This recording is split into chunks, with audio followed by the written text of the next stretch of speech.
Hello, Xewani. Aloha. My name is Kozwe, South African, living in Botswana. Thanks for watching. Today, I'm so excited to be starting this new series called Financial Stewardship. A couple of months ago, I wrote on my blog www.tumirokotso.co.za that I was 100% debt free. And a couple of weeks leading up to that day, I had written a number of blogs about how I found myself heavily indebted and the steps I took to get out of debt. Thank you so much to those who interacted with me through the blog, those who interacted with me on Facebook, and to those who have asked that I rather record instead of writing because you prefer to listen than to read. Your prayers have been answered. Here we are. Man, what a journey this has been. Whew.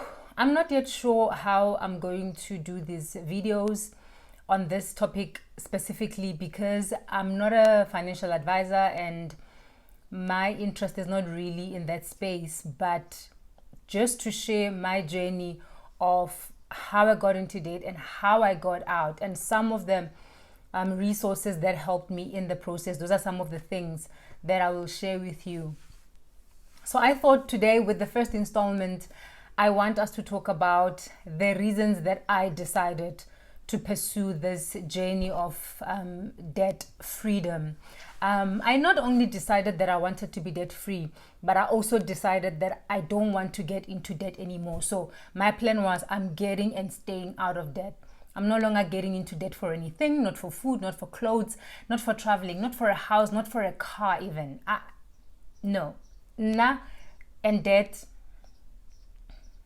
we are done. I have served divorce papers on debt and I'm not going back there. I grew up in an environment where people around me, neighbors, relatives, always used to say, or there's no way you can live without debt. And as you grow and you realize other ways of doing things, you realize maybe what I've believed about money and financial management, personal finances is not actually true. There's a number of reasons why I decided to get out of debt, and I will share these with you. In 2016, I had a good job. I used to work in government. I was paid well. I know that saying a person is paid well, it sounds very relative, right? But personally, I believe that I was paid well, but I never had enough. I was always struggling to make ends meet.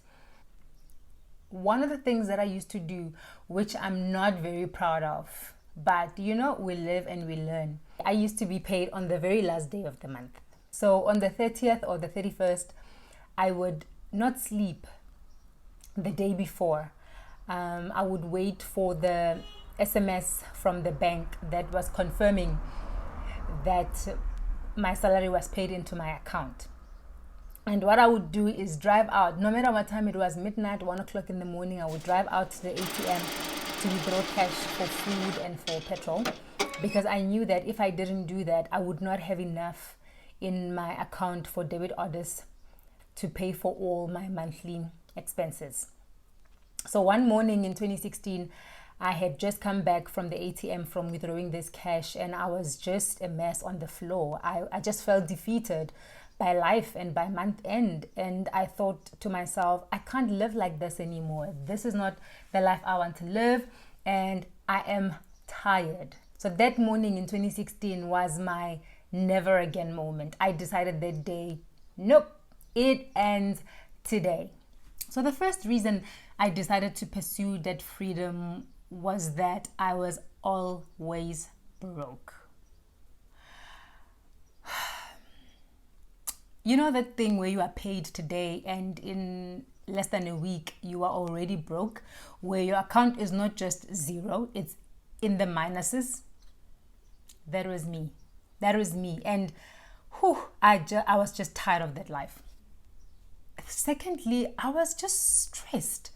You can work the whole month And when it comes to payday, you are supposed to be rejoicing, excited about the fact that you are getting paid. But instead, I was stressed. I was stressed because I had debts, so many debts to pay. And whew, stressful. Stress, anxiety. Month end was giving me stress and anxiety. This anxiety leads me to reason number 3. I decided to get out of debt, and this is the freedom. It just felt like I was giving my freedom away. The freedom to do what I choose to do with my money was kind of taken away from me, because I would get these calls from these people wanting their money, creditors. No. I wanted that freedom back. I felt that, every debt I'm paying means I have less to do the things that I want to do, because I have to share my portion. Reason number 4 I decided to get out of debt was that I did not have an emergency fund. I didn't have any nest egg that I could go to in times of crisis. A couple of years before 2016, I lost my job and I had no money to take care of me post 1 month. A month after I lost my job, I was already not in a position to meet my financial obligations. Whether we like it or not, life will happen. There are going to be cases in our lives that are unplanned for. Your geyser might burst, your children might lose their shoes, you might lose your job, you might have unforeseen health challenges that might need money. And when you don't have that cushion, an emergency fund, you are not in a position to take care of those uneventualities without getting into more debt. Cars breaking down. No. Another reason I couldn't wait to get out of debt was to be able to give a lot more than I was giving.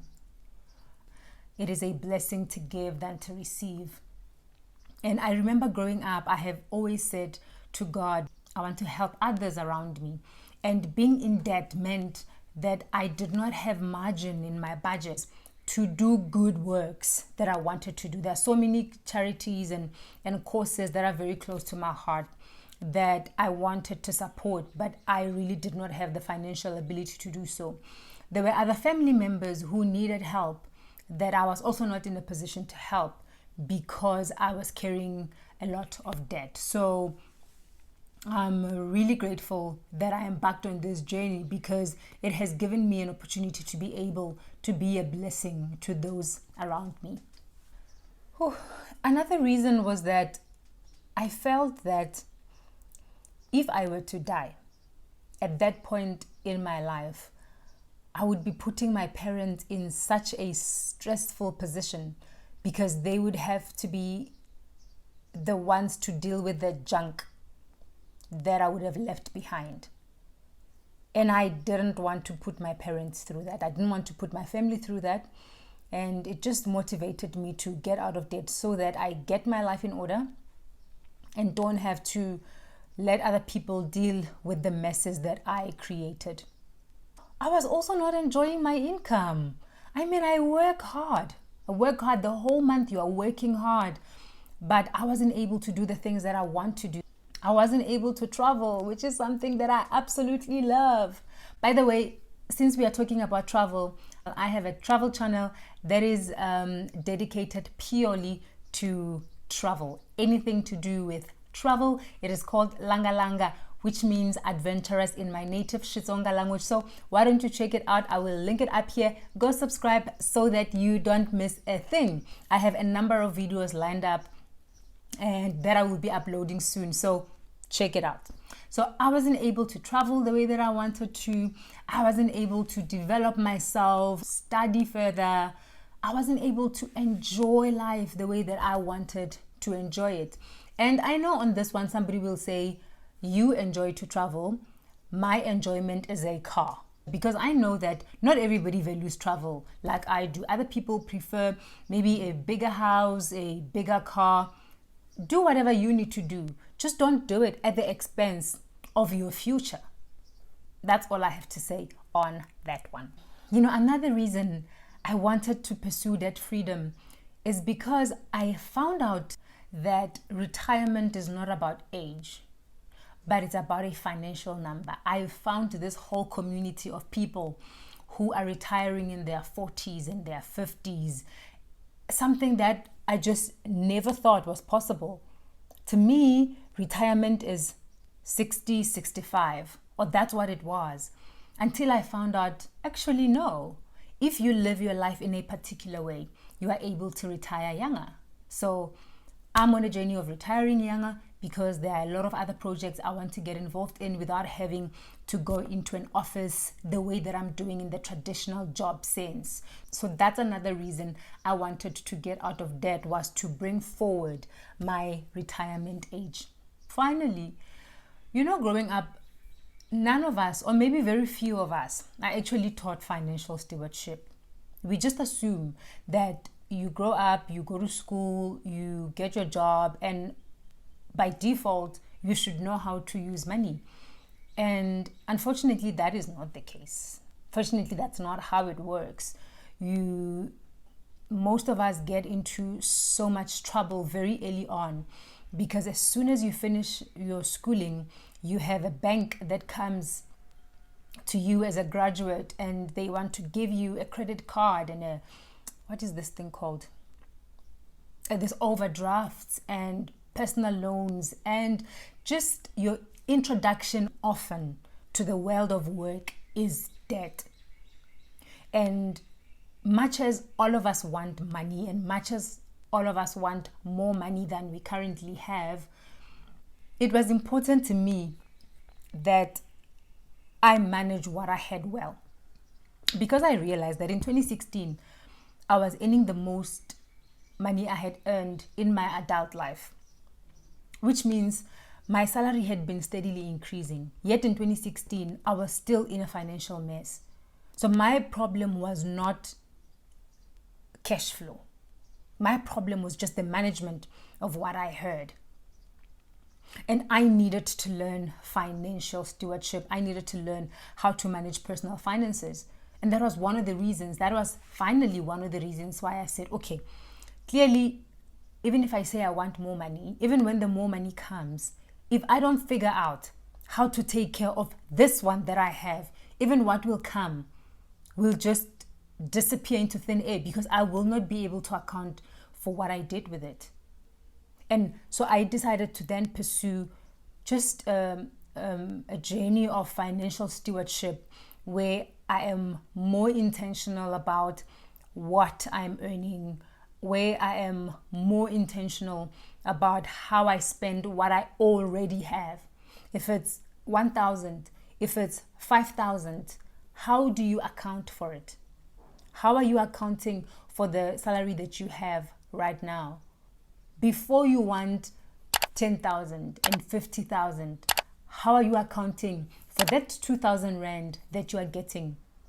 There's so many episodes that I'm working on this series. So guys, keep it locked in. I'm going to be back. In my next video, I will share with you the resources that I used in my journey of pursuing financial stewardship.